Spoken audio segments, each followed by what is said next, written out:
Pour commencer, les élèves sont trop forcés de rentrer dans un moule. En fait, les élèves arrivent à l'école pour la première fois et dès là sont obligés de s'asseoir, se tenir droit, surtout d'écouter le professeur et de tout gober ce qu'il dit. On ne peut pas contredire le professeur sous peine d'aller en retenue. Et avant d'aller à l'école, le jeune est joyeux, imaginatif, il a plein de rêves et il va avoir envie d'aller apprendre.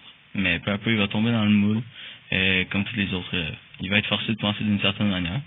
Puis souvent, les élèves qui suivent pas le troupeau vont se faire intimider, vont être discriminés, justement parce qu'ils ont une pensée différente des autres.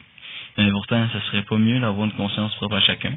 La planète irait-elle pas mieux avec plusieurs mentalités différentes, donc plusieurs idées pour que tout aille mieux?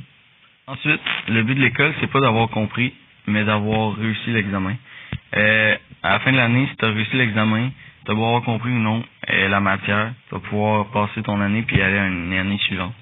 Mais pourtant, dans la vraie vie, ce qui est important, c'est de comprendre et pouvoir l'appliquer à la vraie vie.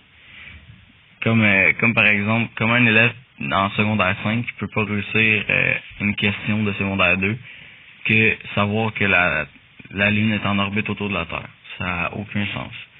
À la fin du parcours scolaire, le diplôme fait juste signifier qu'on a réussi nos examens obligatoires, peu importe si on a compris ou non. Cela ne nous apprend pas à agir en communauté, mais à être égoïste. Dans la vie adulte, nous devons contester les règles, les lois et dire ce que l'on pense en défendant notre point de vue, en agissant en équipe. On n'arrête pas de nous dire de ne pas être égoïste, mais nous devons essayer d'être le meilleur et de dépasser les autres en ne les aidant jamais. Comme Marc a si bien dit, l'école d'aujourd'hui n'est peut-être plus adaptée aux besoins de la jeunesse, qui est totalement différente de celle d'il y a 50 ans.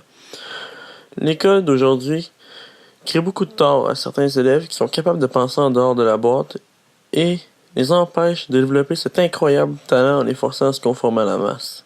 Un changement devrait sûrement être fait.